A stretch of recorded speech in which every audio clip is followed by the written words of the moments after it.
ನಮಸ್ಕಾರ ವೀಕ್ಷಕರೇ. ಕನ್ನಡ ನಾಡು ಬಹು ಸಂಸ್ಕೃತಿಗಳ ನೆಲೆವೀಡು. ಕನ್ನಡ ನಾಡಿನ ಕಲೆ, ಸಾಹಿತ್ಯ, ಸಂಸ್ಕೃತಿ, ಇತಿಹಾಸ ಜಗತ್ತಿಗೆ ಮಾದರಿಯಾದದ್ದು, ಜೊತೆಗೆ ನಾವು ನೀವೆಲ್ಲ ಹೆಮ್ಮೆ ಪಡುವಂಥದ್ದು. ಬಂಧುಗಳೇ, ಕನ್ನಡ ನಾಡಿನಲ್ಲಿ ನಾವು ಅವಲೋಕಿಸಿದಾಗ ಪ್ರತಿ ಜಿಲ್ಲೆಗೂ ಒಂದೊಂದರಂತೆ ವೈವಿಧ್ಯಮಯವಾದಂಥ ಆಚಾರ, ವಿಚಾರ, ಉಡುಗೆ ತೊಡುಗೆ, ಆಚರಣೆಗಳನ್ನ ನಾವೆಲ್ಲ ನೋಡಬಹುದಾಗಿದೆ. ಹಾಗೆ ಉತ್ತರ ಕರ್ನಾಟಕದಲ್ಲಿ ಈ ಶ್ರಾವಣ ಮಾಸದಲ್ಲಿ ಒಂದು ವಿಶೇಷವಾದಂಥ ಧಾರ್ಮಿಕ ಆಚರಣೆ, ಭಕ್ತಿಯ ಆಚರಣೆ ನೋಡೋದಕ್ಕೆ ನಮಗೆ ಗದಗ ಜಿಲ್ಲೆಯ ಗಜೇಂದ್ರಗಡ ತಾಲೂಕಿನ ನೆರೆಗಲ್ ಪಟ್ಟಣದಲ್ಲಿ ಸಿಗುತ್ತೆ. ಅದು ಏನು ಅಂದ್ರೆ ಕಡಬಡ ಸೋಗು. ಈ ಕಡಬಡ ಸೋಗು ಅನ್ನುವಂಥದ್ದು ಜಾನಪದ ಒಂದು ಕಲೆ. ಈ ಕಲೆಯನ್ನ ಭಕ್ತಿ ಭಾವದಿಂದ ಧಾರ್ಮಿಕವಾಗಿ ಕೂಡ ಅವರು ಆಚರಣೆ ಮಾಡ್ತಾರೆ. ಪುರಾಣದಲ್ಲಿ ಬರುವ ಹಾಗೆ ದೇವಿ ರಾಕ್ಷಸರನ್ನ ಸಂಹಾರ ಮಾಡಿದ ನಂತರ ಅವರನ್ನ ಕಟ್ಟಿ ಹಾಕಿ ಮೆರವಣಿಗೆ ಹೋಗುವಂತಹ ಒಂದು ಸುಂದರವಾದ ದೃಶ್ಯವನ್ನ ಅವರು ಮಾಡ್ತಾರೆ. ಇಬ್ಬರು ರಾಕ್ಷಸರ ಪಾತ್ರಧಾರಿಗಳಿರ್ತಾರೆ. ಆ ಇಬ್ಬರು ರಾಕ್ಷಸ ಪಾತ್ರಧಾರಿಗಳು ಮೈತುಂಬ ಮುಖಕ್ಕೆಲ್ಲ ಕೆಂಪು ಬಣ್ಣವನ್ನ ಲೇಪಿಸಿಕೊಂಡಿರ್ತಾರೆ. ಅದನ್ನ ಮೇಕಪ್ ಮಾಡೋ ಕಲಾವಿದರು ಆ ರೀತಿ ಅವರನ್ನ ಮೇಕಪ್ ಮಾಡಿರ್ತಾರೆ.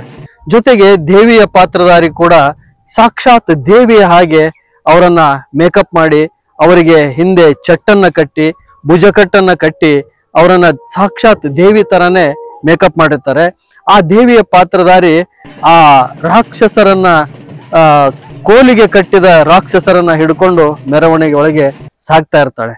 ಹೀಗೆ ಮುಂದೆ ಹಲಿಗೆ ಬಾರಿಸುವ ಮೂಲಕ ಈ ಮೆರವಣಿಗೆ ಸಾಗ್ತಾ ಇರುತ್ತೆ. ದೇವಿಯ ಮುಂದೆ ಮತ್ತು ರಾಕ್ಷಸರ ಮುಂದೆ ಈ ಕಪಿಗಳು ಅಂದ್ರೆ ಹನುಮಂತ ಮತ್ತೆ ವಾನರರ ಸೇನೆಯವರು ಕುಣಿತ ಆ ತಾಳಕ್ಕೆ ಹೆಜ್ಜೆ ಹಾಕ್ತಾ ಅವರು ಮೆರವಣಿಗೆಯಲ್ಲಿ ಸಾಗ್ತಾ ಇರ್ತಾರೆ. ಹಾಗೆ ರಾಕ್ಷಸರು ಕೂಡ ಹೆಜ್ಜೆ ಹಾಕ್ತಾ ಇರ್ತಾರೆ. ಅವರನ್ನ ಬಂಧಿಸಿದಂತ ದೇವಿ ಮೆರವಣಿಗೆಯಲ್ಲಿ ಮಧ್ಯದಲ್ಲಿ ಸಾಗ್ತಾ ಇರ್ತಾಳೆ. ಈ ದೇವಿಯ ಹಿಂಭಾಗದಲ್ಲಿ ಸಾಕ್ಷಾತ್ ನಾರಾಯಣ, ಲಕ್ಷ್ಮಿ, ಶಿವ, ಪಾರ್ವತಿ, ಬ್ರಹ್ಮ, ಶಾರದೆ ಅಲ್ಲದೇನೆ ವಿವಿಧ ದೇವತೆಗಳನ್ನ ಒಂದು ಟ್ರ್ಯಾಕ್ಟರ್ನಲ್ಲಿ ಎತ್ತರವಾಗಿ ಅಲಂಕರಿಸಲಾಗಿರುವಂತಹ ಒಂದು ವೇದಿಕೆಯಲ್ಲಿ ಅವರೆಲ್ಲರನ್ನ ಕೂಡ್ಸಿರ್ತಾರೆ. ಈ ಎಲ್ಲ ಮೆರವಣಿಗೆಯ ಮುಂದೆ ಯಮಧರ್ಮರಾಯ ಕೋಣದ ಮೇಲೆ ಕುಳಿತು ಸಾಗ್ತಾ ಇರ್ತಾನೆ. ಇದಿಷ್ಟು ಸಾಕ್ಷಾತ್ ದೇವಲೋಕವೇ ಭೂಮಿಗೆ ಇಳಿದು ಬಂದಿದೆಯೇನೋ ಅನ್ನುವ ರೀತಿಯಲ್ಲಿ ಆ ದೇವಿ ಮತ್ತು ದೇವತೆಗಳು, ದೇವಾನುದೇವತೆಗಳು ಎಲ್ಲರೂ ಸೇರಿ ಮೆರವಣಿಗೆ ಸಾಗ್ತಾ ಇದ್ರೆ ಅದನ್ನ ನೋಡೋದೇ ಕಣ್ಣಿಗೆ ಒಂದು ದೊಡ್ಡ ಹಬ್ಬ. ವೀಕ್ಷಕರೇ, ಇಂಥ ಒಂದು ಅಪರೂಪದ ಕಲೆ ಹುಟ್ಟಿದ್ದು ಆ ನೆರೆಗಲ್ ಪಟ್ಟಣದಲ್ಲಿ. ನೆರೆಗಲ್ ಪಟ್ಟಣದಲ್ಲಿ ಅದರಲ್ಲೂ ವಿಶೇಷವಾಗಿ ಗುಡಿ ಓಣಿಯಲ್ಲಿ ಆರಂಭವಾದಂತ ಈ ಜನಪದ ಕಲೆ ಇವತ್ತು ಊರಿನ ಎಲ್ಲ ಓಣಿಗಳಲ್ಲಿ ಕೂಡ ಈ ಒಂದು ಶ್ರಾವಣ ಮಾಸದಲ್ಲಿ ಬರುವಂತಹ ಮಂಗಳವಾರ ಮತ್ತು ಶುಕ್ರವಾರ ಈ ಒಂದು ಜನಪದ ಕಲೆಯ ಪ್ರದರ್ಶನ ನಡೆಯುತ್ತೆ. ಈ ಪ್ರದರ್ಶನ ಮೆರವಣಿಗೆ ನಡೀತಾ ಇರಬೇಕಾದ್ರೆ ಊರಿನ ಸಮಸ್ತ ನಾಗರಿಕರು ಅಕ್ಕಪಕ್ಕದ ರಸ್ತೆಗಳ ಅಕ್ಕಪಕ್ಕದಲ್ಲಿ ನಿಂತ್ಕೊಂಡು ಈ ಮೆರವಣಿಗೆಯನ್ನ ವೀಕ್ಷಿಸ್ತಾರೆ. ಹಾಗೆ ದೇವಿ ಬಂದಾಗ ಕೈ ಮುಗಿದು ಅವಳನ್ನ ಭಕ್ತಿಯಿಂದ ನಮಸ್ಕಾರ ಮಾಡ್ತಾರೆ.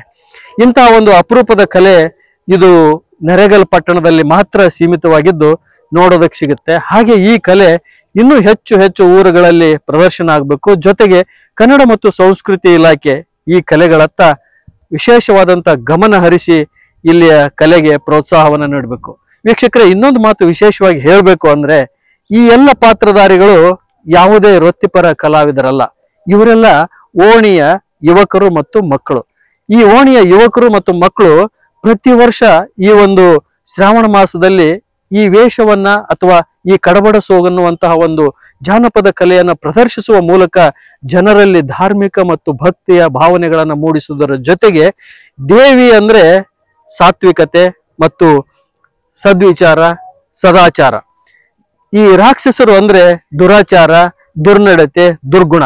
ಈ ದುರ್ಗುಣವನ್ನ ಸಂಹರಿಸಿ ಸದ್ವಿಚಾರಗಳನ್ನ ನಮ್ಮಲ್ಲಿ ತುಂಬಿಕೊಂಡು ದೇವರು ನಮಗೆ ಕೊಟ್ಟಂತ ಈ ಜನ್ಮವನ್ನ ಸದಾಚಾರದಲ್ಲಿ ನಡೆದು ಭಕ್ತಿ ಭಾವಗಳನ್ನ ಆಚರಿಸಿ ನಾವೆಲ್ಲ ಒಳ್ಳೆಯ ಮನುಷ್ಯರಾಗಿ ಭೂಮಿಯ ಮೇಲೆ ಬದುಕಬೇಕು ಅನ್ನುವಂತಹ ಒಂದು ಒಳ್ಳೆಯ ಸಂದೇಶವನ್ನ ಈ ಒಂದು ಜನಪದ ಕಲೆಯ ಮೂಲಕ ಈ ಯುವಕರು ಮತ್ತು ಮಕ್ಕಳು ಕಲಾವೇಶಗಳನ್ನ ತೊಟ್ಟು ನಮಗೆಲ್ಲ ತಿಳಿಸ್ಕೊಡ್ತಾರೆ.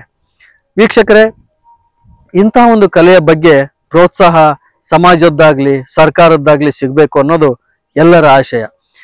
ಇದೇ ಶ್ರಾವಣದ ಶುಕ್ರವಾರ ದಿವಸ ನೆರೆಗಲ್ ಪಟ್ಟಣದ ದ್ಯಾಮವ್ವ ಹಾಗೂ ವೀರಭದ್ರೇಶ್ವರ ದೇವಸ್ಥಾನದ ಗುಡಿ ಓಣಿಯ ಯುವಕರು ಮತ್ತು ಮಕ್ಕಳು ಈ ಒಂದು ಕಡಬಡ ಸೋಗಿನ ಒಂದು ಜಾನಪದ ಕಲೆಯನ್ನ ಪ್ರದರ್ಶನ ಮಾಡಿದರು. ಕಡಬಡ ಸೋಗಿನ ಜಾನಪದ ಕಲೆಗೆ ಕರ್ನಾಟಕ ಪ್ರದೇಶ ಕಾಂಗ್ರೆಸ್ ಯುವ ಘಟಕದ ಪ್ರಧಾನ ಕಾರ್ಯದರ್ಶಿಗಳಾದಂಥ ಅಕ್ಷಯ್ ಪಾಟೀಲ್ ರವರು ಚಾಲನೆ ನೀಡಿ ಶುಭ ಕೋರಿದರು. ಜೊತೆಗೆ ಓಣಿಯ ಎಲ್ಲ ಹಿರಿಯರು, ಯುವಕರು ಮತ್ತು ಮಕ್ಕಳು ಇಂತಹ ಒಂದು ಜಾನಪದ ಕಲೆ ಇತ್ತೀಚೆಗೆ ನೆರೆಗಲ್ಲಿನ ಗುಡಿ ಓಣಿಯಿಂದ ಪ್ರಾರಂಭವಾಗಿ ಊರಿನ ಪ್ರಮುಖ ಬೀದಿಗಳಲ್ಲಿ ಸಂಚರಿಸಿ ಕೊನೆಗೆ ದೇವಿಯ ದೇವಸ್ಥಾನಕ್ಕೆ ಬಂದು ದೇವಿಗೆ ಮಂಗಳಾರತಿಯನ್ನು ಮಾಡಿಸುವುದರ ಮೂಲಕ ಕೊನೆಗೊಂಡಿತು. ಈ ಒಂದು ವಿಡಿಯೋ ತಮಗೆ ಇಷ್ಟ ಆಗಿದ್ರೆ ದಯವಿಟ್ಟು ಲೈಕ್ ಮಾಡಿ, ಶೇರ್ ಮಾಡಿ, ಕಮೆಂಟ್ ಮಾಡಿ.